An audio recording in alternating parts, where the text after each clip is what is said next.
গোয়ালিয়রের pitch কি দর্শকদের হতাশ করবে? তাওহিদ হৃদয় ধারণা করছেন পিচে বল নিচু হতে পারে, আবার টার্নও থাকতে পারে। সেক্ষেত্রে ব্যাটারদের জন্য হাত খুলে খেলাটা কঠিনই হবে। অন্যদিকে দুই দলের স্পিনাররাই বাড়তি ফায়দা পাবে। এমন পিচে কি পজিটিভ ক্রিকেট খেলতে পারবে টাইগাররা? ভারতের গোয়ালিয়র থেকে সাইফুল রূপকের রিপোর্ট।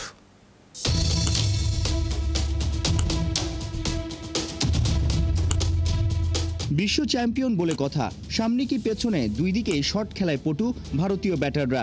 ডাকনাম স্কাই, আকাশে বল ভাসাতে, বাউন্ডারির ওপারে পাঠাতে বেশ ঝানু।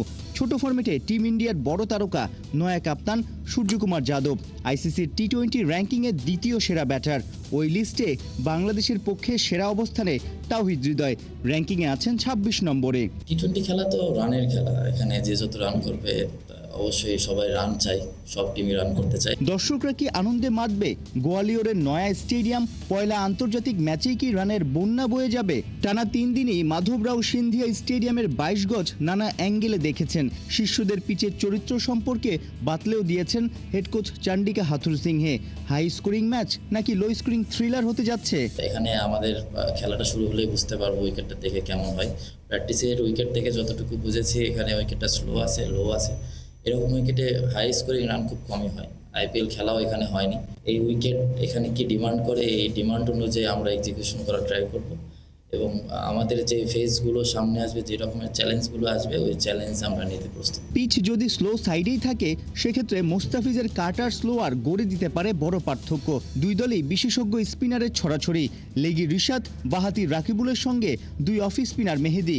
কাউন্টার পার্টে leg spinner Bishnoi, off spinner ওয়াশিংটনের সঙ্গে কলকাতাকে আইপিএল জেতানো রহস্যময় স্পিনার বরুণ চক্রবর্তী। বলাই যায় ঘূর্ণির খেলায় লড়াইটা হবে শেয়ানে শেয়ানে। ভারতীয় স্কোয়াডের অনভিজ্ঞরাই আবার আইপিএল মাতানো। নিঃসন্দেহে এই সিরিজে এক্স ফ্যাক্টর হবেন হার্দিক পান্ডিয়া। ১৪০-এর উপরে গতি, আবার স্লোয়ারটাও ব্যাটারকে ঘাবড়ে দিতে যথেষ্ট। এমন পেস বোলিং অলরাউন্ডার কবে জুটবে টিম বাংলাদেশের? নতুন স্টেডিয়াম, নয়া পিচ, ম্যাচের দিন টাইগার ভক্তদের চোখ রবে নাজমুল শান্তর দিকে। এই কন্ডিশনে এমন পিচে টস জেতাটা খুবই গুরুত্বপূর্ণ, কারণ সবাই বলছে স্লো লো টার্নিং উইকেট হতে পারে। এখানে আসলে চেস করাটা যে কোনো দলের জন্যই কঠিন হবে। সেই জায়গাটাতে বাংলাদেশ ক্যাপ্টেন আগে টস জিতলে আগে ব্যাটিং করলে অনেক ফায়দা পাবে, কারণ বাংলাদেশ কিন্তু ইউজুয়ালি চেজিংয়ে খুব একটা ভালো না। আগে ব্যাটিং করে যদি মোটামুটি একটা স্কোর দাঁড় করাতে পারে, পরের দিকে স্পিনাররা ফায়দা পাবে, ভারতকে চ্যালেঞ্জের মুখে ফেলতে পারে। পাশাপাশি এই জায়গাটাতে, এই কন্ডিশনে সাকিব আল হাসানকে খুব বেশি মিস করবে টিম বাংলাদেশ, কারণ সাকিব আল হাসানের রিপ্লেসমেন্ট রাকিবুল অনভিজ্ঞ। এখানে ভারতীয় লাইন আপে বেশ কজন ডানাতি ব্যাটার আছে, তাদের এগেনস্টে রিশাদের পাশাপাশি রাকিবুলের বোলিংটাও খুবই কার্যকরী হতে পারে। মাথা খাটিয়ে টিম ম্যানেজমেন্ট যদি তাকে সাপোর্ট করে, তার পারফরমেন্সটাও খুবই গুরুত্বপূর্ণ হতে পারে এরকম লো স্কোরিং ম্যাচে বা এরকম স্লো লো টার্নিং উইকেটে। সাইফুল রূপক, ৭১, গোয়ালিয়র, ভারত।